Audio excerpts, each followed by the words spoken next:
क्या तुमने कभी जीतू भैया का नाम सुना है? From Kota factory.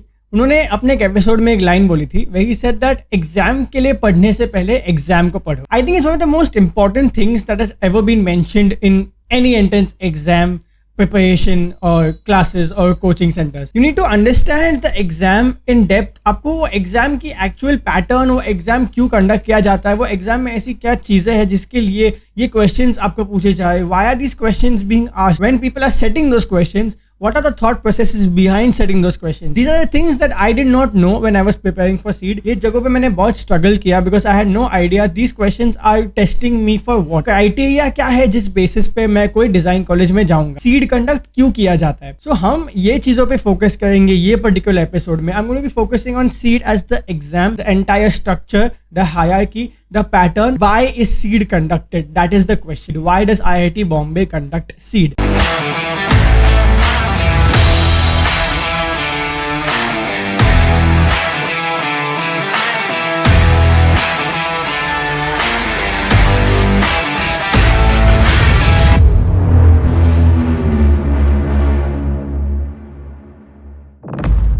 So welcome guys to episode number 1. This is your first episode. It is 23rd of September today. आज के दिन मैंने last year अपनी preparation शुरू की थी. From today, September to October, November, December, Jan. You also have 4 months like I had 4 months last year. Exactly from today, your design journey as a design aspirant to appear for CEED and NID begins. आप मेरे साथ रहिए. I'm going to be guiding you throughout these 4 months on different levels, from the exam preparation to how you have to attempt the mock test papers, where can you find these mock test papers, how can you prepare for the exam in terms of your own background, because I come from a non-design background. I feel ये चीज़ सबसे ज़्यादा important थी मेरे लिए क्योंकि मैं non-design background से आता था. I was an engineer. I had no idea about what design is. ये फील्ड में ऐसा तो क्या है कि इसमें sketching करनी पड़ती है, ऐसा तो क्या है जिसमें ये पार्ट ए में GK पूछते हैं. So everything is going to be covered in this particular episode about CEED.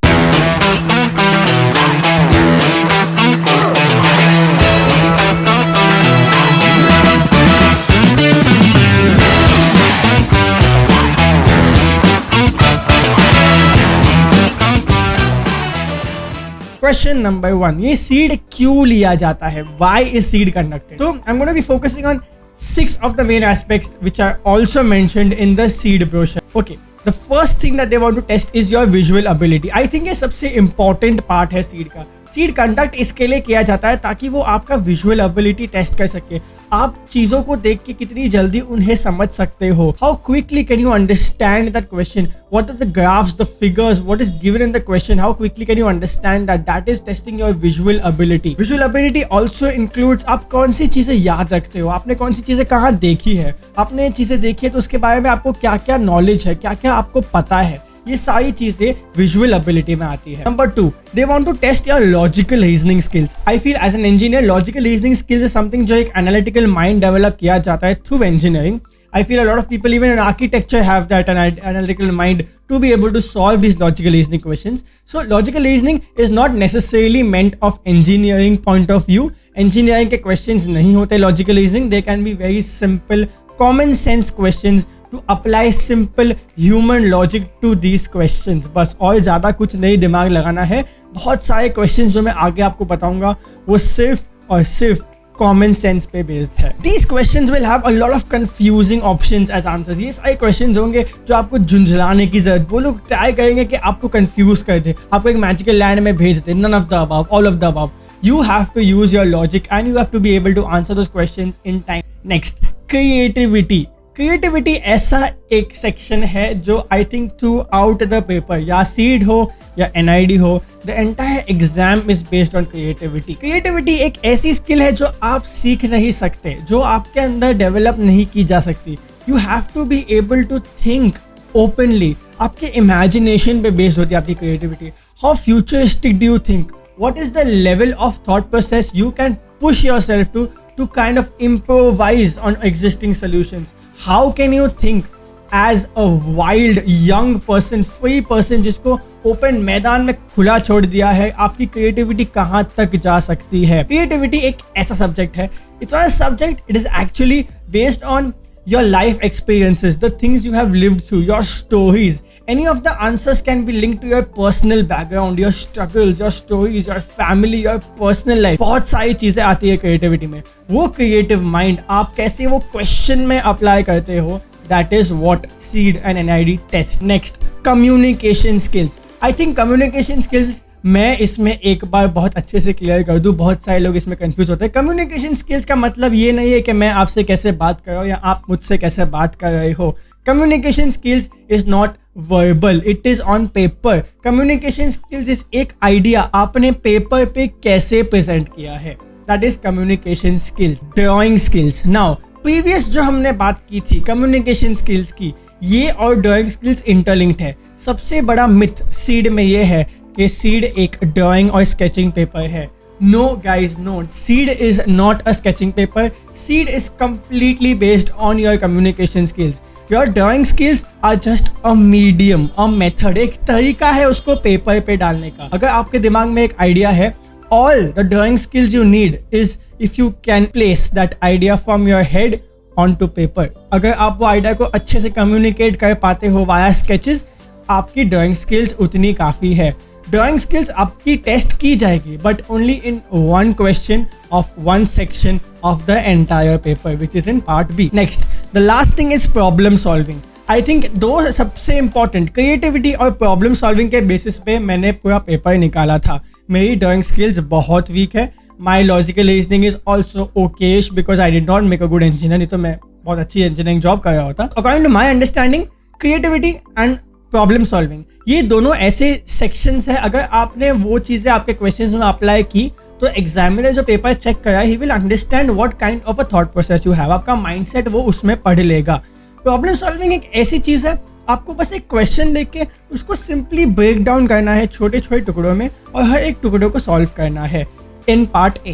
In part B, you have to creatively think of good solutions, possible, feasible, viable solutions to apply to the questions given. आपको बस simply आपका एक अच्छा idea जो आपके दिमाग में है उसको कम्युनिकेट करना है on paper using your creative mind by applying problem solving methods.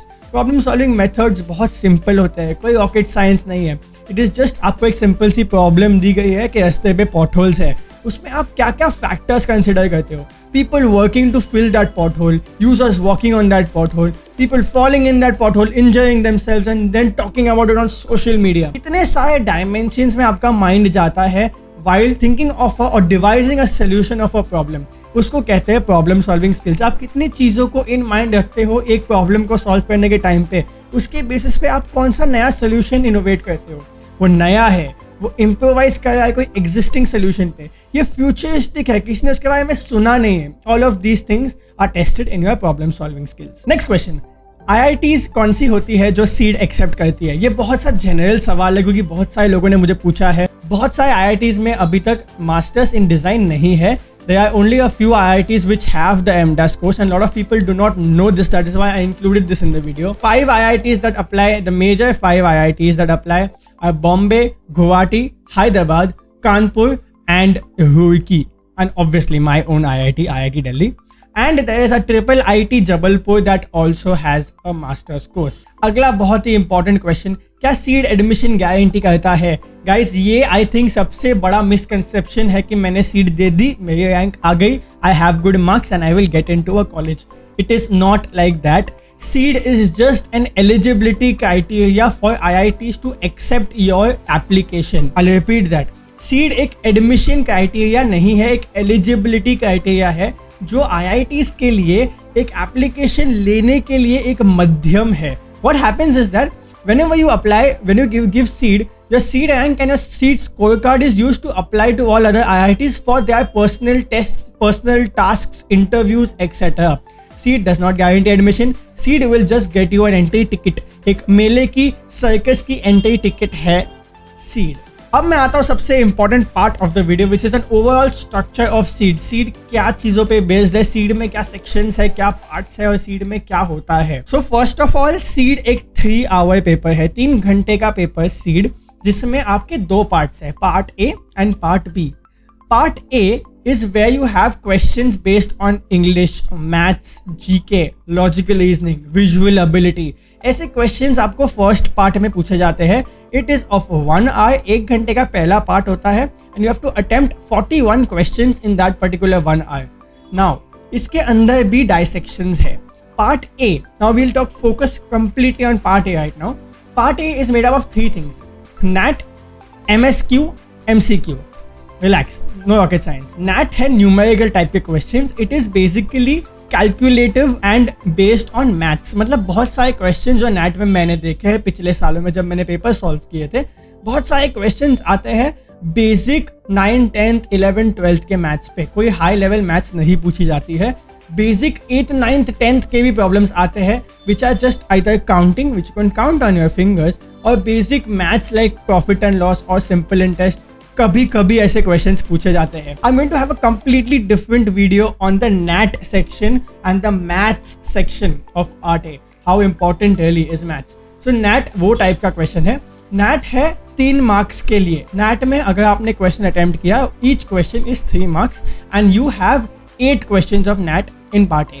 8 into 3, that is 24 marks will be of part A. Keep in mind, इसमें negative marking नहीं आती है. NAT has no negative marking. Next, MSQ, multiple select questions. MSQ is a place where it's kind of dicey because MSQ कैसा है? MSQ में अगर आपको एक सवाल दिया गया है, if you have a question in MSQ and you have 4 options, any 4 of them can be right. Either 1, 2, 3, all or none. So the thing is, MSQ is kind of a minefield where you have to be very cautious when you walk. जब आप कोई question attempt करते हो सकता है आपने ABC टिक किया हो बट ABD सही है, आपको मार्क्स एक भी नहीं मिलेंगे. They do give you 3 marks but they take away 0.2. आपके 0.2 मार्क्स कटेंगे हर गलत आंसर पे. अगर आपने अटेम्प्ट नहीं किया है तो no give no take. ये आते हैं 10. You have 10 MSQ questions in your paper. Each of them are for 3 marks. That's 30 marks of your entire 100 mark paper. Next, MCQ. MCQ is a multiple choice question. MCQ बहुत basic सी चीज़ें सबको पता है. जब से कोविड हुआ है, सब ऑनलाइन हुआ है, everybody knows what MCQs are. You have one question with 4 options and one is the right answer. Now over here the deal is that MCQ यहाँ पे आपको 2 मार्क देते हैं हर सही जवाब के लिए, but they take away 0.5 per incorrect answer. Every time you mark a wrong answer, 0.5 marks will be deducted from your total. So that is why MCQs are more in number and have a higher risk of giving you marks. 23 MCQ questions are asked in part A, जिसमें से अगर आपने सही answer किए तो आपको 2 marks मिलेंगे पर question. That is 46 marks of your entire 100 mark paper. That's it for part A. Part A में बस इतने अभी के लिए, ये वीडियो के लिए काफ़ी इन्फॉर्मेशन मिल चुकी है कि पार्ट ए में I just go through that again. You have 1 part of 100 marks, 1 hour for 41 questions. 41 questions, 8 plus 10 plus 23, NAT plus MSQ plus MCQ, 3 marks plus 3 marks plus 2 marks, 0 negative marking, 0.2 negative marking, 0.5 negative marking. Simple. Okay, so we are done with part A. Part A में जितना था मैं आपको बता चुका हूँ. In depth part A के बारे में डिस्कस किया जाएगा. We will do a different video on part A specifically. We'll do a different video on NAT specifically, MSQ specifically, and so on. Part A, leave it. Now coming to part B. Part B is of 100 marks again and this is a 2-hour paper. Part A 1 घंटे का था, ये 2 घंटे का है. आपका नसीब यहाँ अच्छा है. That is good. You have a set pattern already of the seed paper. 2 years back the paper was very variable. 2 साल के पहले जितने भी पेपर्स हुए हैं they were very variable. There were pattern changes. कुछ questions आते थे, कुछ the marking scheme was not kind of set and they used to play around with the marking scheme with what they're testing you with. 2020 and 21, the last 2 years have been a strict pattern. They have 20 marks for one question, 5 questions, and that's 100 marks. And they have specific criteria on which they test those 5 particular questions. Now coming to the type of questions asked in part B, सबसे पहला question आपको पूछेंगे sketching. This is the part I was telling you that पूरे circle में से एक छोटा सा bubble है actual drawing skills का, that is sketching. Question number 1 of part A. Question number 2 is creativity. इसमें आपको creative solutions या creative products या creative कोई भी चीज़ पूछ सकते हैं. हो सकता है icons पूछे, हो सकता है they will ask you to doodle. Mostly I will not say कि वही होता है, but yes, they give you boxes and they ask you to doodle inside those boxes. So doodling question is your creativity question. Now next, form sensitivity. Form sensitivity is understanding the language of a given product or a given image or nature and then adapting to that language and using that form inside another product or drawing another object or deriving your own language and drawing 3 to 4 to 5 things which look similar. Last time एक product दिया गया था, आपको product को समझ के दूसरा product बनाना है. How visually can you adapt to what that product looks like, what are the features in that product, वो प्रोडक्ट में कैसी चीजें दिख रही है आपको, उससे इंस्पायर्ड होकर आपको एक और प्रोडक्ट बना. Last but not the least, the entire topic that I like the most is problem identification. ये वाले section में I think I scored the most. इसमें you have to create your own solutions out of a given problem. They will give you an image, for example. They will give you a particular problem in writing and say आपको इसके लिए एक solution बनाना है. For example, I'll tell you, if a blind man wants to be able to throw his waste inside a dustbin in a public space, design a dustbin and sketch it out. That is a problem solving question. इसमें आपकी sketching skills matter नहीं करती है. What matters is your ideas, your creative solution. Everything that you design in this particular question has to be based on a proper method, your design thinking process. ये सब चीजें देखी जाएगी and that we'll discuss in the future videos. अभी के लिए this is all about part B. Next, shortlisting criteria. I think ये बहुत कम लोगों को पता है, क्योंकि रिजल्ट आने के बाद मेरे खुद के बैच में बहुत सारे लोग मुझे पूछ रहे थे कि इसका क्या मतलब होता है. मुझे तो रैंक आ गई, मुझे स्कोर आ गया, now what. A lot of people asked me this मेरे खुद के बैच में कि यार मेरे तो पार्ट ए के मार्क्स में दिख रहे, बट इसका क्या करूँ मैं, पार्ट बी कहाँ है. So part A and part B are 100 marks each, but until and unless these examiners check your part A, आपके पार्ट ए के मार्क्स के बेसिस पे एक स्टैंडर्ड डिविएशन फॉर्मूला लगाया जाएगा with respect to everybody who's given the exam. Once that average cutoff is decided, it's called a cutoff. वो cutoff के basis पे जिन्होंने वो cutoff क्लियर किया है, सिर्फ उनका पार्ट बी चेक किया जाएगा. People who have not cleared the part A cutoff, their part B questions will not be checked. आपने भले ही पाब्लो पिकासो बन के पार्ट बी सॉल्व किया होगा, but if you don't crack part A, if you don't qualify that cutoff, part B is not going to be checked. Your part B will not be touched. So a fun fact is that until last year 2020 के time से और उसके पहले हर paper part A का cut off was around 37, 38, 37.5, 38 around. एक बार 2016 या 15 में 35 तक गया था. This year 2021 ये जनवरी में जब मैंने पेपर दिया था, cut off dropped to 27.3. So a drastic 11 mark drop. Why? Because the paper was difficult. Part A was a very tough section to solve, जिसमें बहुत सारे लोगों के बहुत कम मार्क्स आए. So again स्टैंडर्ड डिविएशन निकाला, जिसने एग्जाम दिया था सबके मार्क्स इकट्ठा करके एक एवरेज निकला, पता चला कि भाई सबकी बहुत हालत खराब हुई है. So the cutoff was really low this time. So it was the lowest score in the seed history, 27.3. Another important thing I want to tell you guys is that ये बहुत लोगों को नहीं पता है. एक बार पार्ट ए क्लियर हो गया, आपका पार्ट बी चेक हो गया, आपने दोनों क्लियर कर लिया, कॉन्ग्रेचुलेशंस, आपका सीड क्लियर हो. But the basis on which the marks will be calculated, your seed score will be calculated is 25% of part A and 75% of part B. So yes, 25% of part A. भले part A clear करने के बाद ही आपका part B check किया जाता है, but weightage part B का ज्यादा है. 75% of the 100 marks and 25% of the 100 marks, दोनों में आपको जो मार्क्स आए उसका ये कैलकुलेशन करके आपका सीट स्कोर फाइनल बनता है. अभी एक और इम्पॉर्टेंट चीज जो मैं डिस्कस करना चाहता हूँ वो है eligibility. So why I am gonna discuss eligibility when it's given in the brochure, because एक ऐसी चीज है जो आपको नहीं पता है. So when I cleared seed, मेरे को बहुत सारे लोगों ने मैसेज किया, I got like 500+ DMs about am I eligible for this particular exam. अब एलिजिबिलिटी ब्रोशर में है, मैं आपको डायरेक्टली बोल सकता हूँ जाओ ब्रोशर पढ़ लो, आपको मिल जाएगी, but there are a few things which are not mentioned in the brochure. Let's talk about people who are eligible. Eligibility में आपने 10+2+ इंजीनियरिंग किया है, गुड टू गो. 10+2+ आर्किटेक्चर किया है, good to go, perfect. 10+2+ anything, most probably a 4-year bachelor's or a 5-year bachelor's is eligible. A 3-year diploma after your 10+2, after your 12th in arts or design or any subject is eligible for the exam but not for a particular set of IITs. इसका ये मतलब होता है कि अगर आपने exam दिया है, you still have to be eligible for every personal IIT as well. A lot of IITs have different criteria based on which they select students. For example, IISc and IISc Bangalore and IIT Kanpur, they don't take people from fine arts backgrounds or commerce backgrounds. So her IIT का अपना एक process होता है, अपना एक set होता है eligibility का. So you might be eligible for the exam, but you will not be eligible to apply for IITs. Now, the biggest catch in eligibility is that a huge example आपके सामने बैठा है. Brochure में कहीं भी mention नहीं है कि मैं एलिजिबल हूँ, बिकॉज मैंने 10th के बाद 11th 12th नहीं किया है. मैंने 10th के बाद डायरेक्टली डिप्लोमा लिया था which is in Bombay in Maharashtra called MSBTE where you get direct admission in your second year of engineering. Instead of a 10 plus 2 plus 4, it's 10 plus 3 plus 3. इसका मतलब मैंने डिप्लोमा 3 साल का किया है, इंजीनियरिंग 3 साल की की है. Now ये कहीं मेंशन नहीं था ब्रोशर में that this is eligible or not. So see the point is that so you have to be very clear कि आपको अगर कोई चीज़ नहीं पता है तो आप पूछो, आप फाइंड आउट करो, आप ईमेल करो, कॉल करो, कुछ भी करो, but find out. I did not know I am eligible until I gave the exam, got the result, prepared my portfolio, applied to IITs. Then I realized, oh, I am eligible. Imagine if I would have checked the brochure and I would have gotten to know कि 10 diploma लिखा ही नहीं है, मैंने exam दिया नहीं होता और मैं यहाँ पे IIT दिल्ली में बैठा नहीं होता. So that is why eligibility I feel is a very big thing that you have to consider and have to find out. Okay, the last thing for the video is that CEED के लिए number of attempts नहीं है. There is no limit. UPSC has a 4 अभी 6 year limit. A lot of exams like other entrance for IITs have limits. IIT entrance masters in design does not have a limit to the number of attempts. Another thing, seed के लिए कोई age limit नहीं है.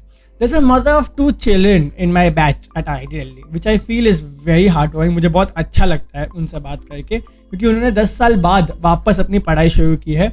She's given the exam after 10 or 12 years of graduation. So I feel बहुत बड़ी चीज़ है ये. बहुत लोगों को ये नहीं पता है. सीड के लिए कोई एज लिमिट नहीं. You think you want to give seed and you've crossed the age, go for it. If you think I'm 28, 29, by the time I'll finish I'll be 31, 32. Listen, you'll already be 31, 32 even if you don't give seed. So just give it. Go for it. Give it a shot. So that's it guys. ये video मैं यही ख़त्म करूँगा क्योंकि I have given you lot of information in this. I think ये 15-16 minute का video तो आराम से बन गया होगा. I don't want to put too much information in your head right now. It's 23rd of September. We still have 4 exact months. Another thing is I'm creating a dream team. Like मैं एक dream team बनाया हूँ. I'm building a team of people of design aspirants who want to give this exam and crack this exam. And I'm going to be making a Telegram community of you guys where I will be sharing my links, my portfolio, my work, everything I did during the exam. Not right now, but during the preparation of the exam. What are the drawings I started with? I'll share a few PDFs where you'll see my initial drawings. मतलब जिसको लगता है sketch करके यार ये मैंने क्या बना दिया, मैं बताता हूँ. मैं मेरे PDFs भेजता हूँ, मेरे ड्राइंग्स भेजता हूँ, देख के तुमको लगेगा भाई इसको एक एग्जाम के लिए कैसे कर दिया. ये सारे जो ड्राइंग्स है मैं आपसे शेयर करूँगा टेलीग्राम पे. So I put the link in description पे. लो join the Telegram group. It's a very new thing. मतलब आई डोंट थिंक बहुत सारे लोग होंगे उसमें. मैंने अभी जस्ट स्टार्ट किया है. तो join that group, share it with your friends. I'll be doing live sessions there as well. I've also thought of that Instagram live session तो करूँगा ही मैं, but I will do personal Zoom meetings as well. मैं Zoom meetings के links भेज दूँगा. I have Zoom Premium and I will send them to you. I will send them on the group and you guys can join the meeting. We can have a one-to-one discussion. I can help you solve your doubts as well. Because I believe कि भाई मेरे लिए तो IIT बहुत बड़ा सपना था. अगर मैं कर सकता हूँ जिसकी मेरे हिसाब से I did not have the capability to ever think of IIT in my life. I thought I'll never ever. IIT was a far forsaken dream. मतलब मैं बहुत दूर की सोच रहा था कि IIT तो भाई होने नहीं वाला है, भले कुछ भी करो लाइफ. बट मैं यहाँ बैठा हूँ और इसके लिए मैं ये कर रहा हूँ. Because you guys, people who are studying day in and day out, trying to learn new things, coming from a non-design background and getting into the field of design. Hats off to you guys. You guys have already won half the battle. 4 महीने बाकी है, साथ में मिलकर कर लेंगे, हो जाएगा. तुम भी IIT आता ना. IIT Delhi is waiting for you guys. I have a lot of friends in IIT Bombay and Guwahati also. They're all waiting for you. So see you guys in the next episode. Take care. Keep working hard. Keep sketching. Ask me your doubts. Connect to me on Instagram, on LinkedIn, and I'll help you out in the best way I can. So all the best. See you guys. Shappa kya. Thank you so much for listening to me patiently. बहुत ज़्यादा बोलता हूँ मैं.